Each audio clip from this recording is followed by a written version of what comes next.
Welcome to Global India. I'm Tanvi Madan, a senior fellow at the Brookings Institution specializing in Indian foreign policy. On this new Brookings podcast, we'll be turning the spotlight on India's partnerships, its rivalries, and its role on the global stage.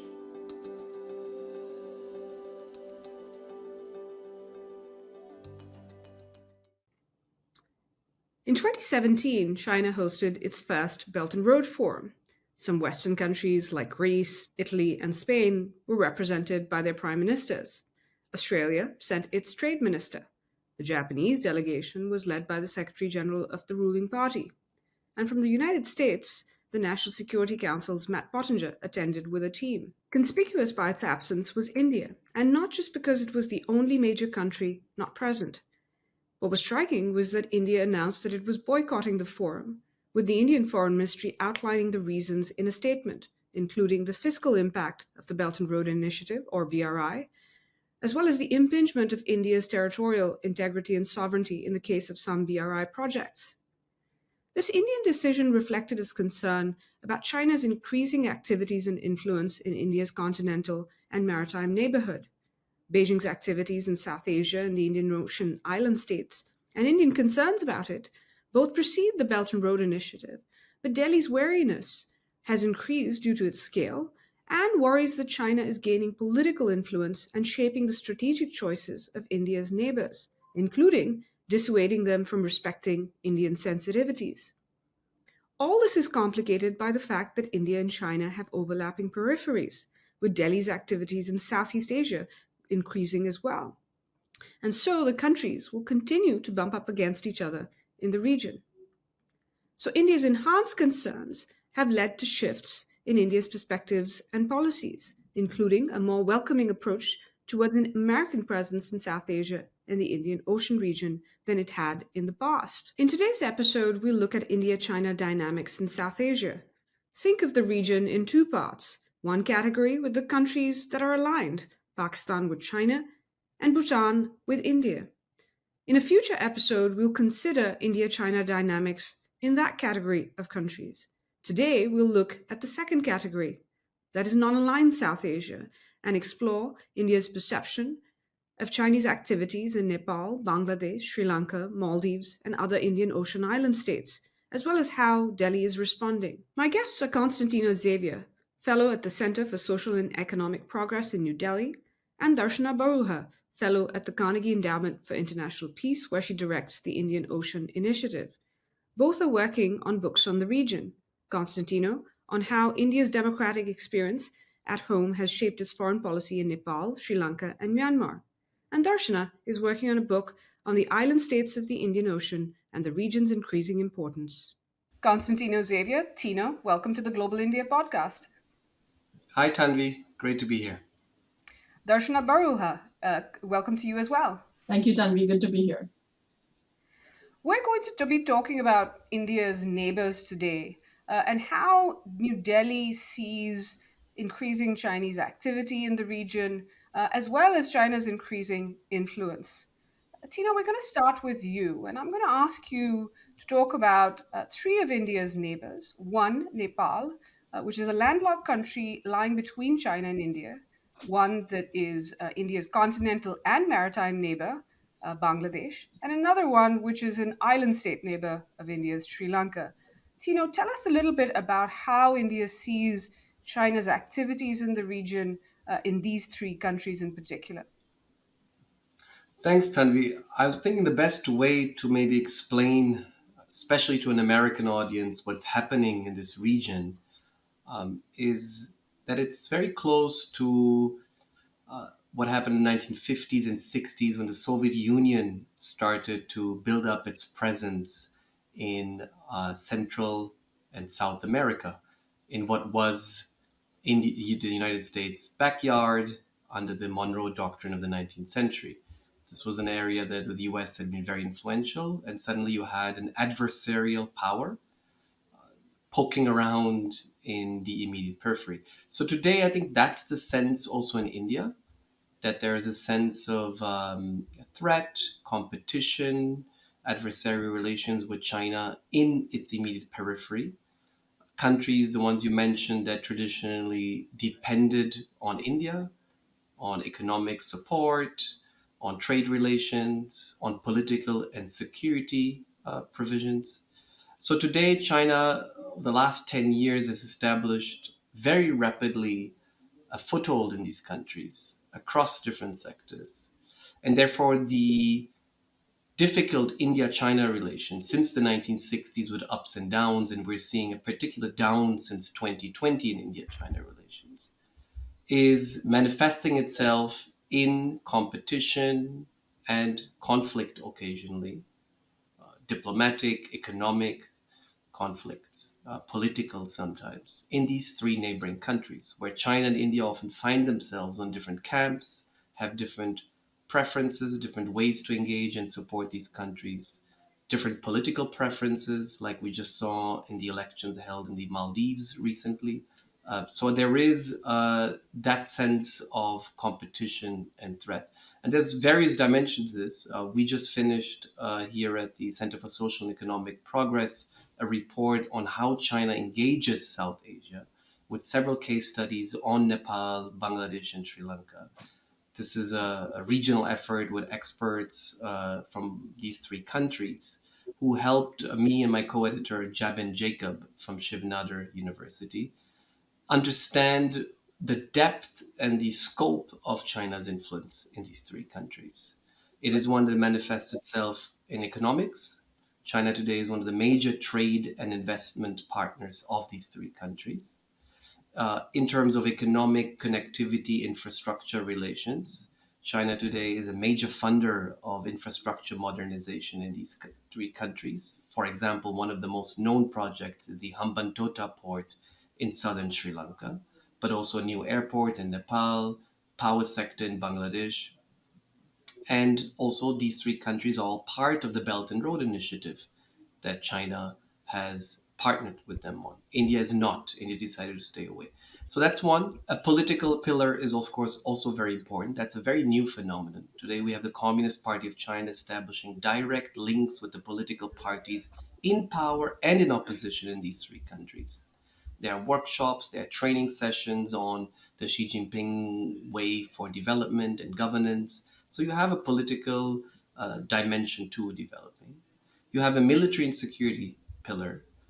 The People's Liberation Army traditionally remained absent from this region except for Pakistan and a bit of Myanmar, which is another neighbor of India. In Bangladesh, China, for example, just transferred two submarines to the Bangladesh Navy, that it continues to train and equip most of Bangladesh's military assets.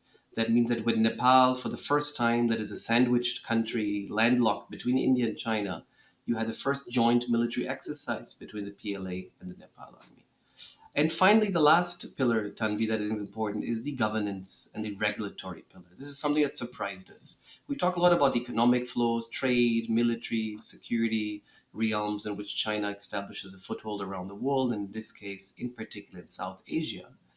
But the deeper unknowns impact that China is having on setting standards, legislation, regulation on telecommunications, on infrastructure, on environmental and social assessments for infrastructure and how they should look like.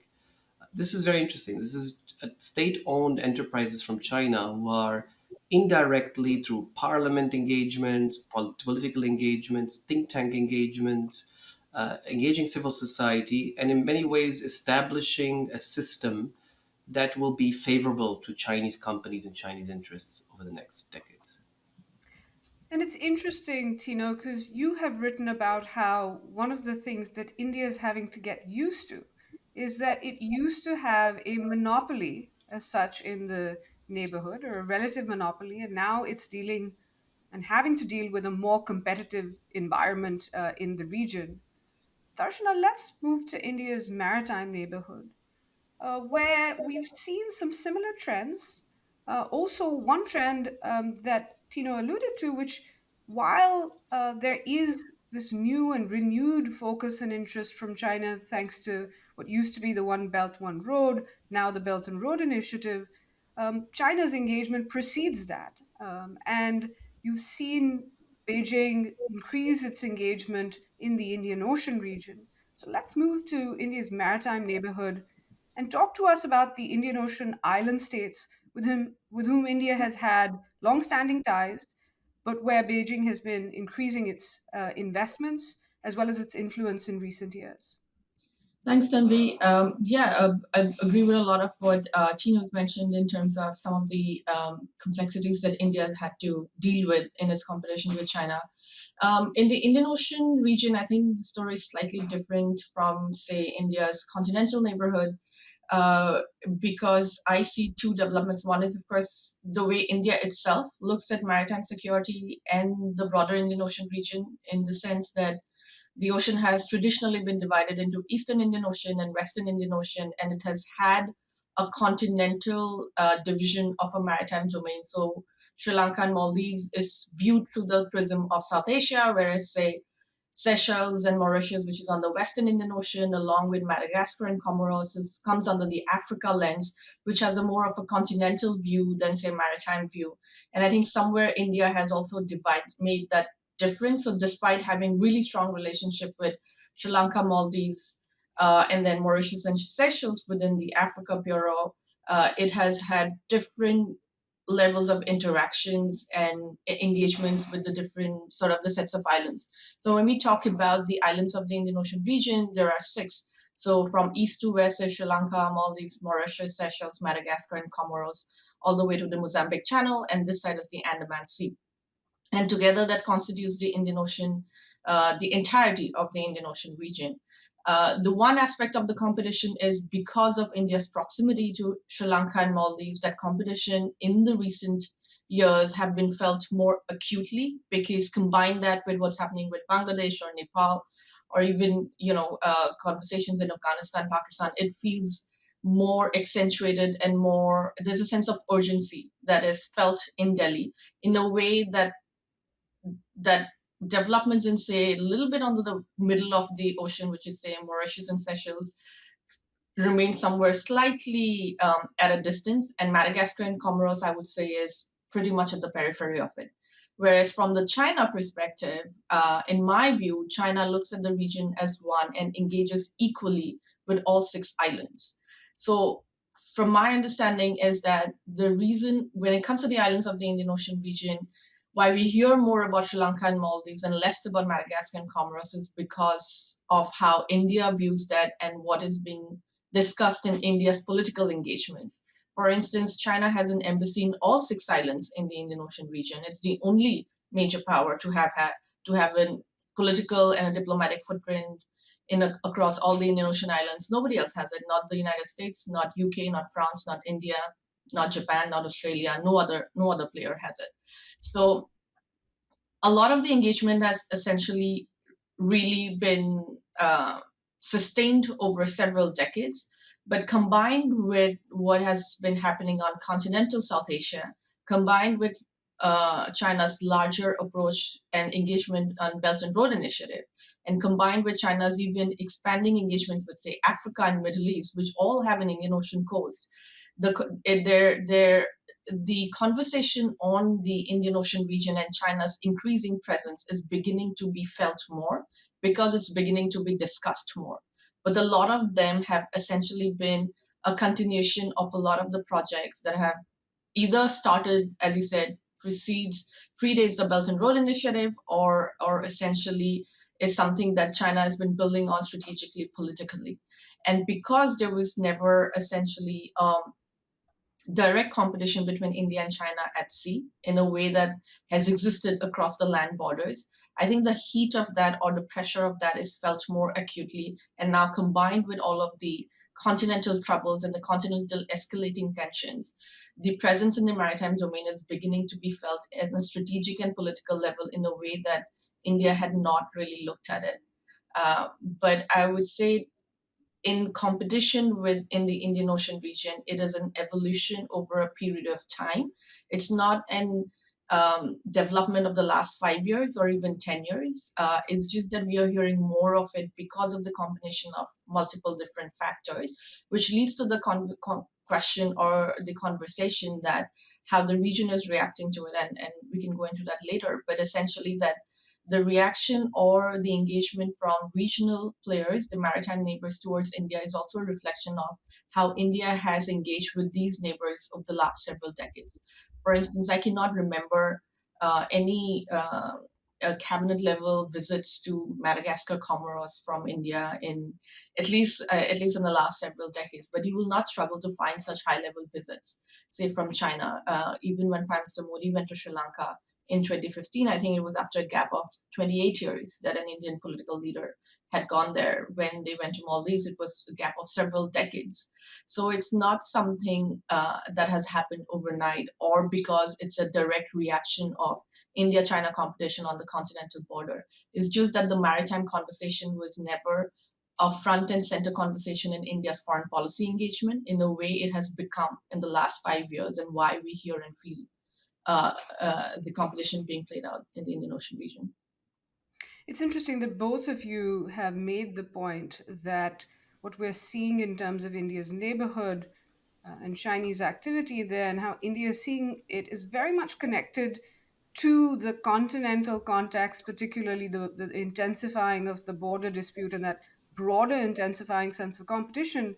But also that this is a reminder that this competition between India and China now goes beyond, and has for a while gone beyond, that border dispute, and it is about the neighborhood as well.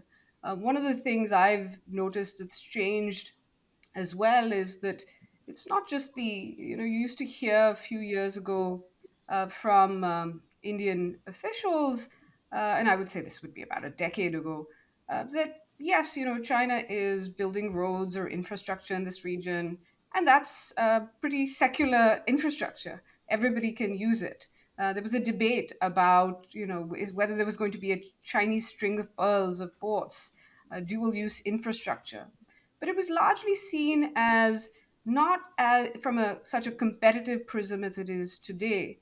But what you've seen increasingly is not just a sense that this economic activity has increased.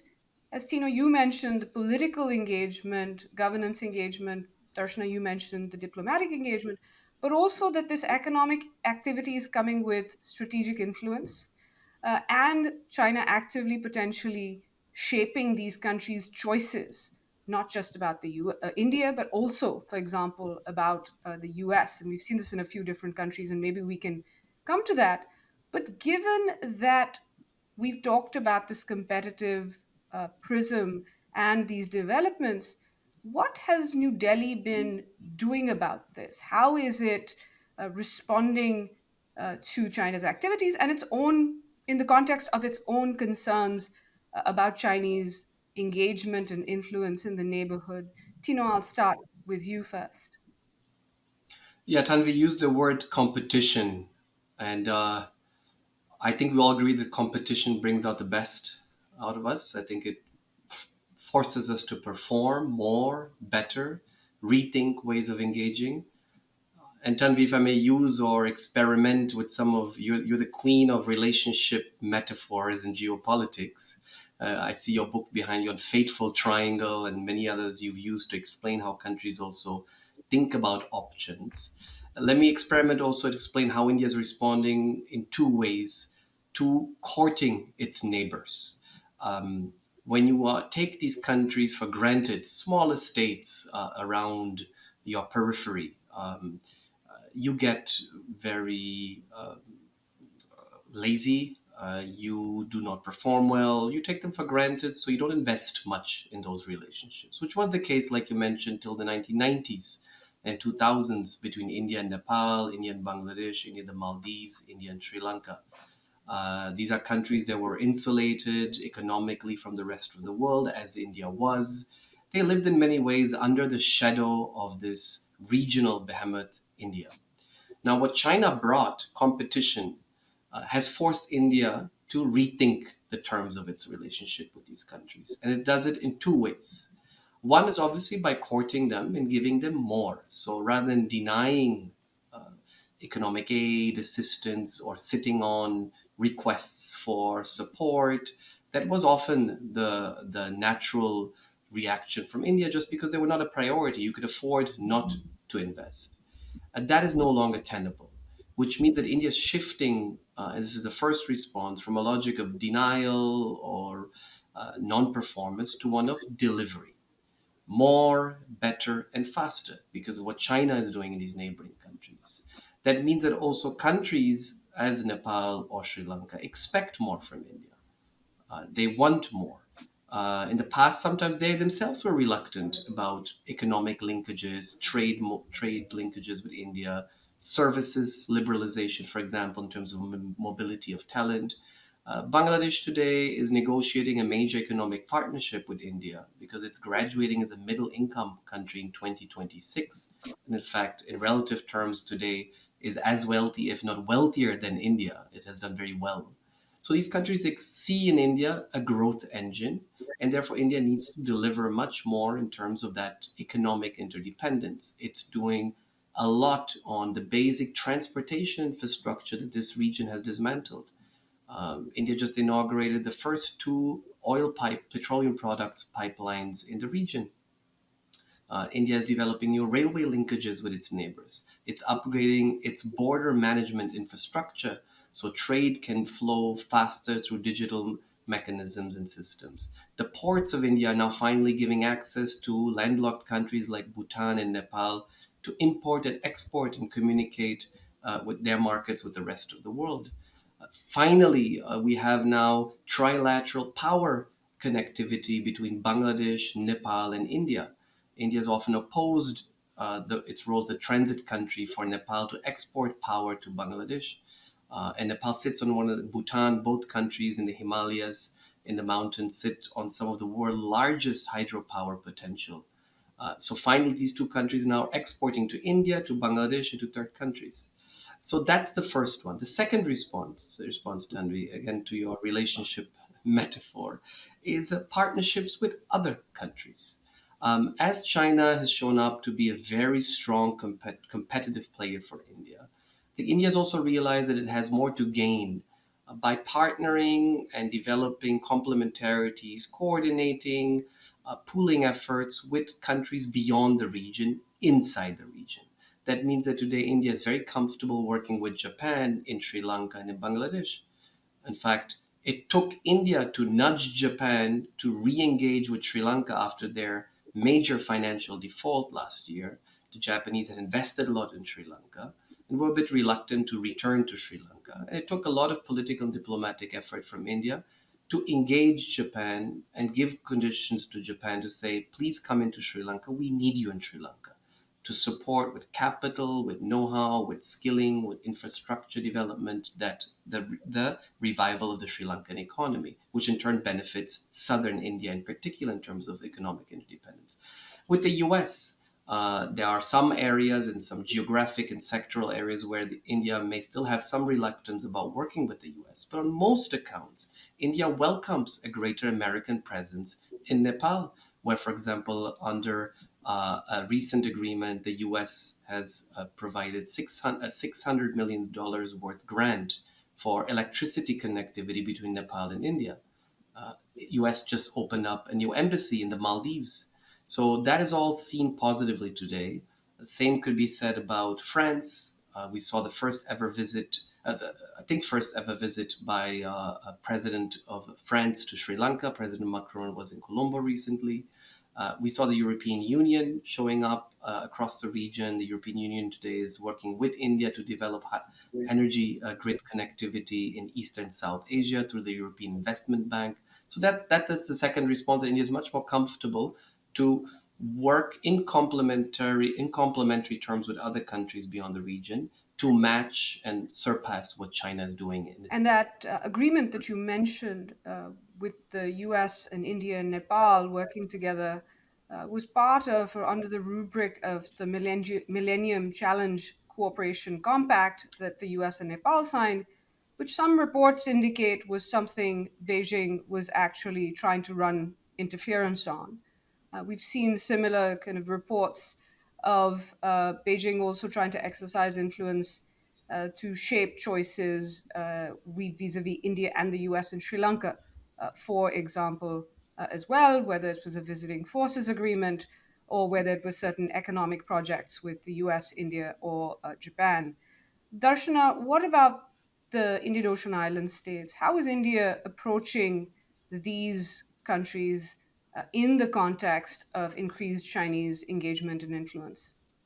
I think, Tanvi, initially the reaction the response was actually pretty reactionary in the sense that, suddenly there was this a series of new development projects across the Indian Ocean islands, but also on littoral states. So the view that suddenly China was investing so much needed a reaction out of it. And I think it goes that it was not actually suddenly, it was happening pretty incrementally over the years, but then it came to attention with the Belt and Road Initiative and China's, seeing submarines in Indian Ocean region for the first time. It was a series of factors that led to like, okay, China truly is now present in the Indian Ocean region. We're seeing fishing vessels, survey vessels, submarines, deployments, and development projects. So the initial responses were quite reactionary in the sense that I think to something what Tino said, that for a very long period of time, India remained unchallenged in being a key partner for a lot of its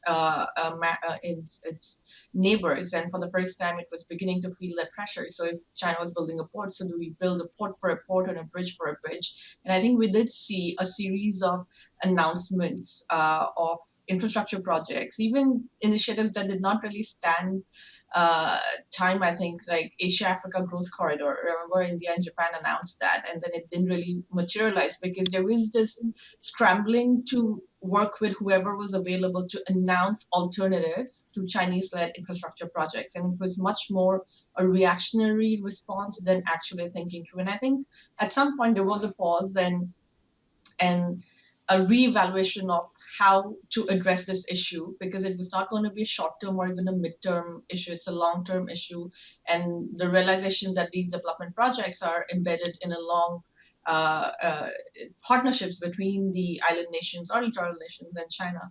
And over time, I'm seeing definitely better engagement with the island nations, with its littorals, to understand the sentiments on the ground.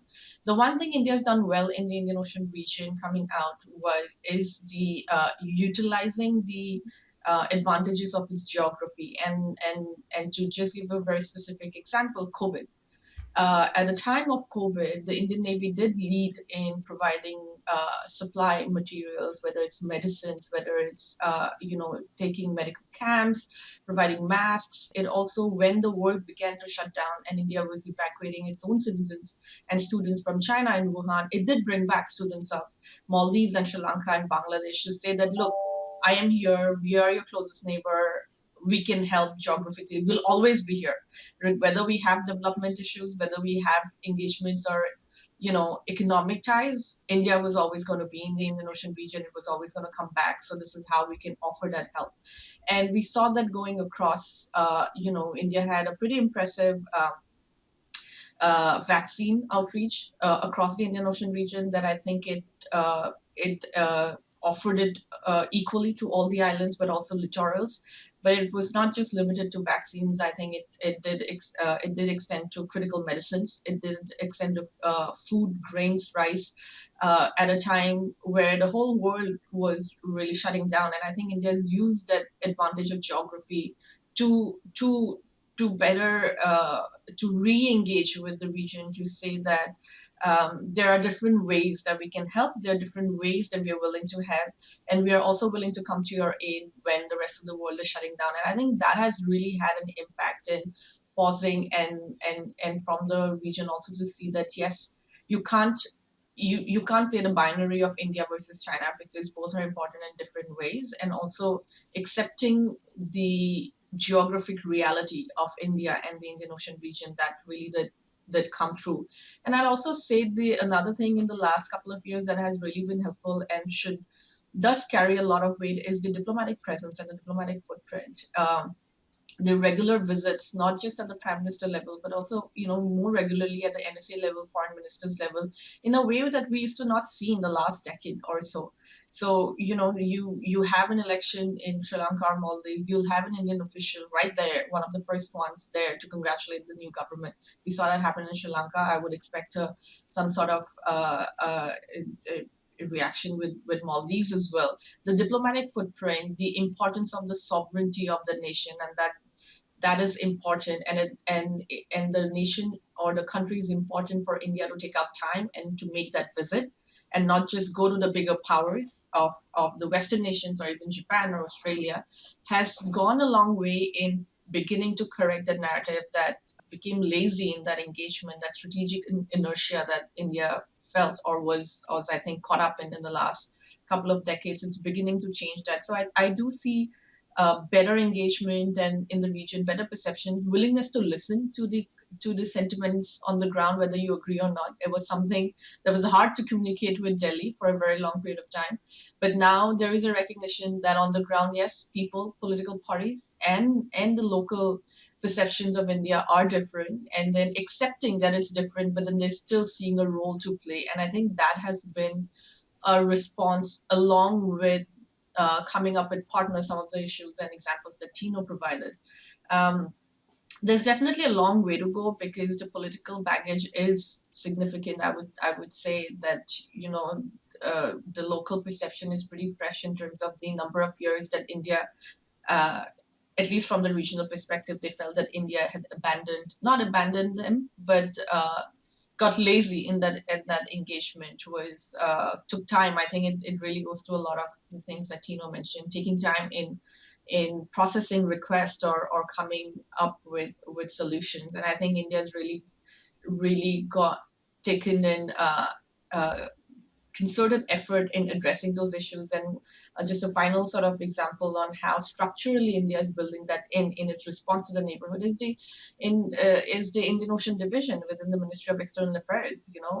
A separate division that has come out to better understand what coordination mechanisms are required to really look at the island nations of the Indian Ocean region as a with its maritime identity, with its geography. You have now a separate division trying to coordinate that and trying to figure out where does this fit in within, say, India and Africa outreach or India South Asia outreach or India neighborhood outreach. But there's still a separate division looking at the Indian Ocean region, which I think goes to talk about how structurally India is beginning or has begun to review its engagements in the region as a response to what it saw coming up very quickly and fast in Chinese engagements across the area.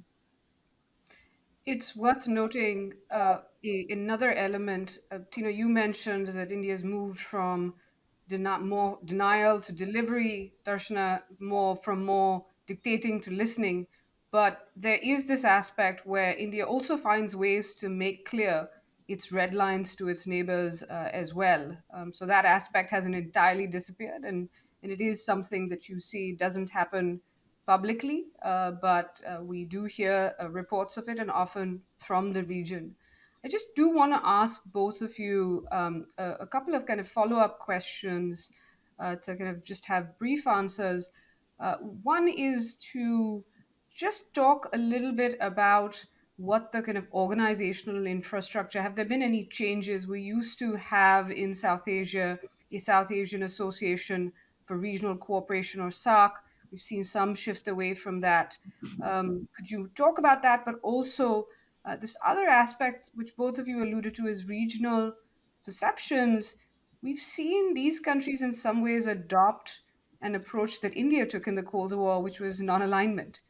And playing one off against the other sometimes is taking advantage of competition to benefit. Have you seen that recently in the neighborhood, and where do you think that will go in terms of how the neighbors are actually seeing India-China competition? Tino, to you first, and then Darshana, you. Thanks, Tanvi. On three accounts. One, organizational cooperation institutions. There used to be the South Asia Association for Regional Cooperation. In fact, it still is, but it's been in the freezer now for 6, 7 years, simply because India and Pakistan do not get along well currently. They have reduced their relations to one of their many record lows, but that's where we are currently. So there's no appetite to work to a regional institution from both sides that includes both countries. This also has to be understood from a geoeconomic perspective. If you look today, at Pakistan's economic growth and connectivity priorities.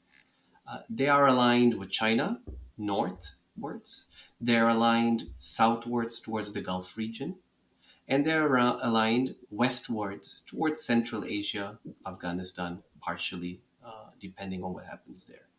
So there's no Eastern interest in Pakistan to develop economic growth, etc. Vice versa for India, if you look at where the investments have gone into the efforts from government, the political visits that Darshana was talking about that have been historic after decades often. If you look, for example, at a study we did of where India currently has opened and currently has consulates, diplomatic missions below the embassies and capitals, they're almost currently all towards the east and the south. That means in the Bay of Bengal region, Bangladesh, Nepal, Bhutan, Myanmar, Thailand, Indonesia, which is a maritime neighbor of India, we forget often, as well as Thailand, Sri Lanka. So India's interest has been towards the east and the south, geographically speaking. Of course, this is a simple way to explain it. But therefore, there's very limited interest for India and Pakistan to work to common regional organizations for that growth imperative that I was discussing before. Second, on the politics that you mentioned, I can't resist paraphrasing the one of India's strategic doyens in India, K. Subramaniam, who happens to be the father of India's current external affairs minister, who in the 1980s took this very realistic take on politics in the region and basically said, whatever we do, we will never be loved in the region. He said, you can work really hard. You will be sometimes feared, disrespected. At best, if you work really hard and deliver really hard, maybe there'll be some sense of tolerance or respect for you as the great big country, big neighbor, big brother in this region, surrounded by really smaller countries except Pakistan. So I think also one of the illusions you have often here in India is that you must be loved by your neighbors. They must appreciate and be grateful. And why are we just not loved? I mean, I don't see that as passionately. I think naturally all smaller countries have genuine concerns that transcend politics. I'll give you one example. When India tried to do a major effort that all economists and technocrats think is very important for regional economic growth, which is a motor vehicles agreement for trucks, cabs, and cars to cross borders in a facilitated way. Bhutan rejected this in parliament because there were concerns about a mass entry of vehicles from India, possibly risks of migration.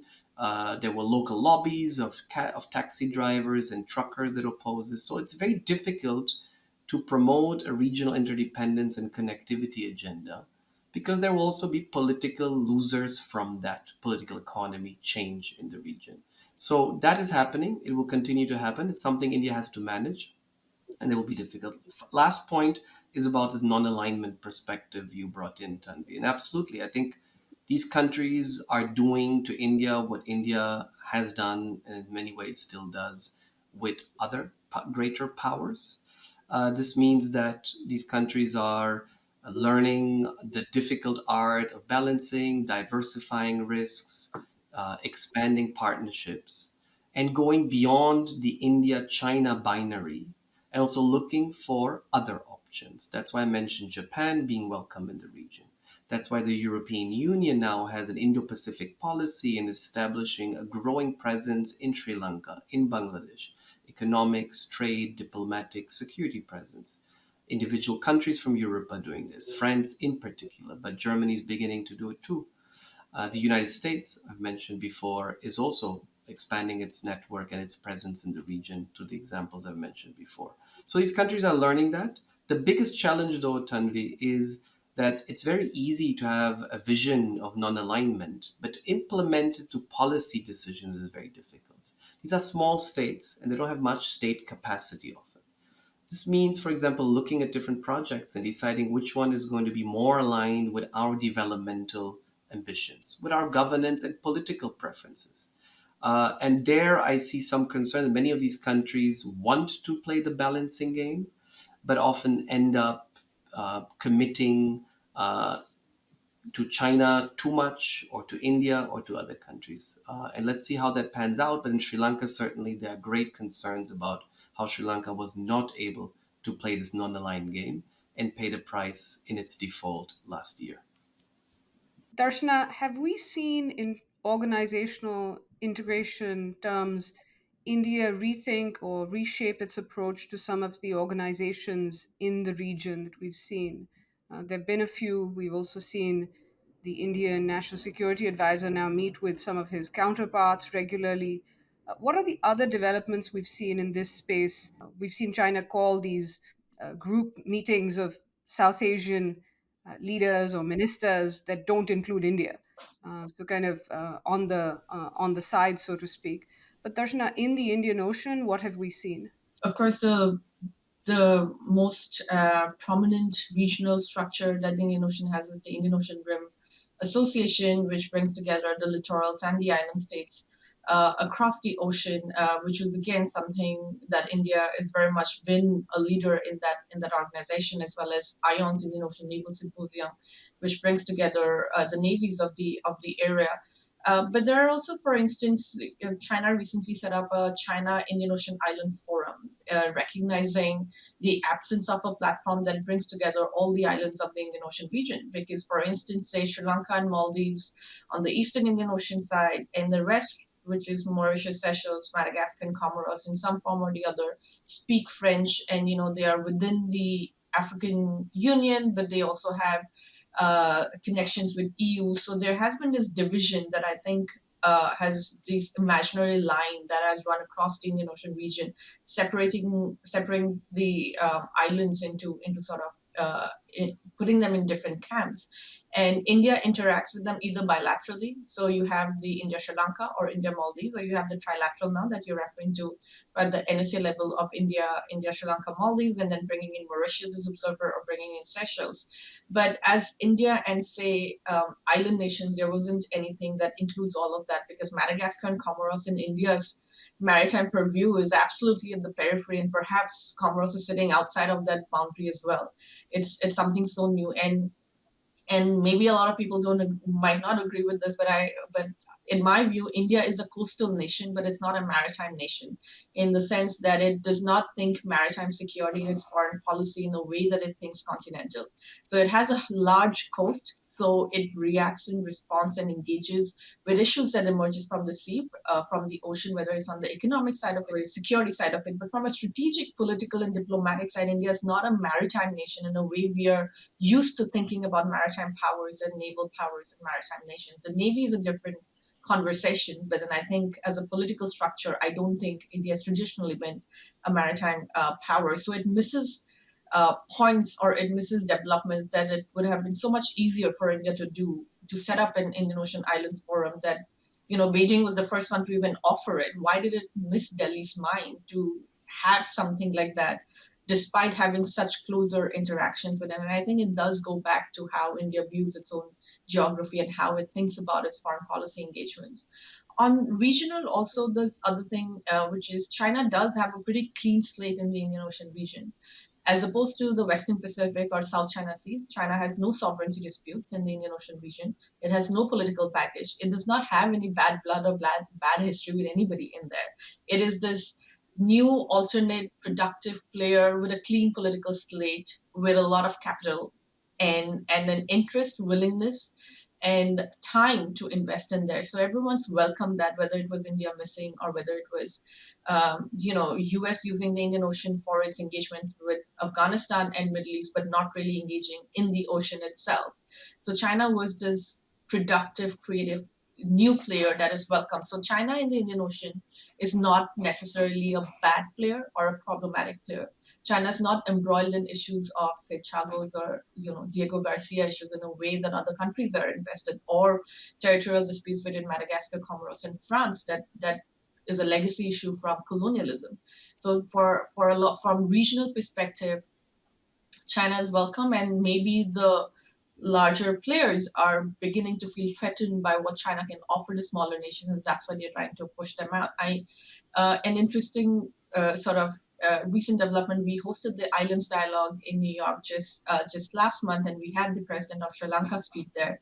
And he mentioned Quad. He mentioned Quad and AUKUS as these minilateral, multilateral, smaller forums amongst India and Western powers that have come up. But then he alluded to the point that how important is it for the region? And Sri Lanka is just assuming chairmanship of IORA, and he was saying how important or how engaged is Quad with IORA, and is Quad just essentially a mechanism to compete and push back China, or is it really going to engage with the region? And I think there is an issue in the sense that you do have multilateral organizations and you have multilaterals that decide amongst themselves on what they should do in the region without really discussing with the region. And this is true for both Indian Ocean and the Pacific.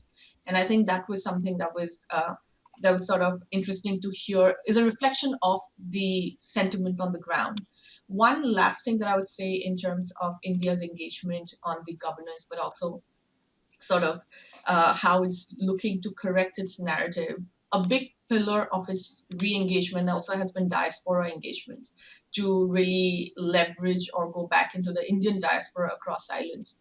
I'll make this distinction that the diaspora in sort of islands and in larger countries is a little different, and the sentiment is different. Like, for instance, in the US, it's Indian Americans, but the Indian diaspora in Mauritius don't have that link, like heritage link. They don't call themselves Indian Mauritians. They're Mauritians. They're Sri Lankans. They're Maldivians, and they have had the history of their movement to those islands was so much more different than the history of immigration of Indians to America, that the concept translates very differently on islands, where it is almost seen as India trying to impose or use these heritage links to say that, okay, this is somebody somewhere said this is Mauritius, is mini India.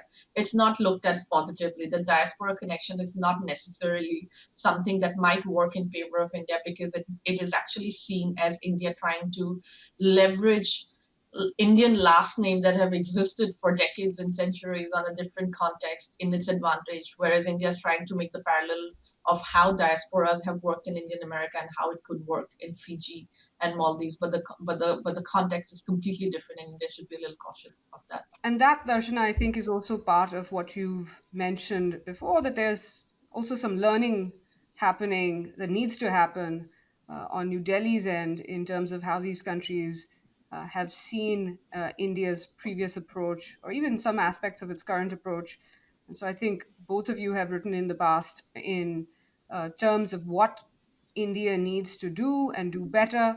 And we will link to some of your writings in the show notes, in the episode notes. But I want to end our discussion today on asking you a question we ask at the end of each segment or episode, which is, what is the myth that you have heard about India China dynamics, in your case, in the South Asian and Indian Ocean region? Tino? So I wanted to go with the myth of pro-India, anti-India, pro-China, anti-China, which is a really restrictive and I think myth that does not help us understand what's happening in these smaller states. It's much more complex. But let me go with another one, quoting what a senior Thai diplomat told me recently. He said, in this current geopolitical turbulence, we don't want to be forced to make choices, but we also cannot afford not to make choices. So the myth that many smaller countries have is they can stay away, neutral from India, China, US, and the big powers that are fighting it out. We can stay in our little corner and be neutral. I think that's a tremendous myth.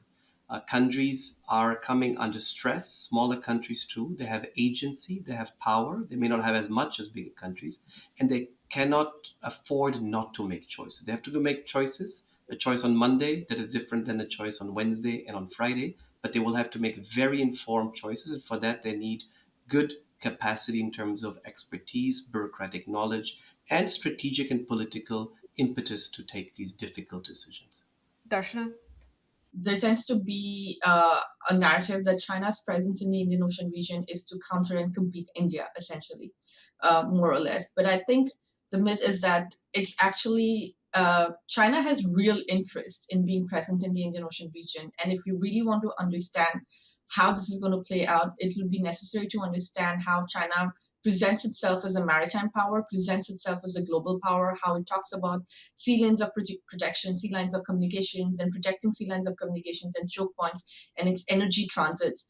The competition with India, competition with China, with US is a byproduct of its real interest, which ties itself towards its engagements with Africa, with Middle East, is in securing its energy in its engagements with Europe and the island states. Regardless of this competition, China will be in the Indian Ocean region no matter what. No matter what happens, until and unless they decide to not be a global power, not be a maritime power.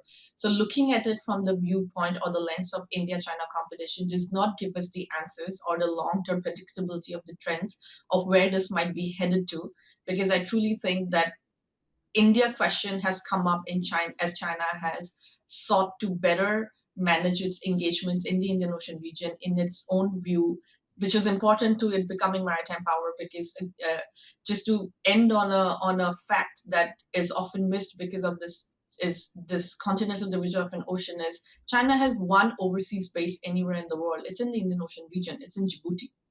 Just because it's in Djibouti, which is the African continent, but then it has an Indian Ocean coast. It's regarded as a development, as an Africa development, and it misses the maritime point of it. But China's engagement across the Indian Ocean region is something that will continue to be sustained and engaged. And I think the myth is that it is all about competing and countering India, and it's a byproduct of actually its larger ambitions. This point about China's presence was also made by one of our previous speakers, retired Admiral Karambir Singh. He also made the point that it's not so much China's presence that should be the source of observation, but its behavior in the Yeah. region. And that we'll also watch and see how countries in the region, as their kind of debt repayment obligations come up and as the demands from Beijing come as well, do they start to see Mhm. China in a different way as well? With that, thank you, Constantino, Xavier, and thank you, Darshana Baruah, as well. Thanks, Tanvi.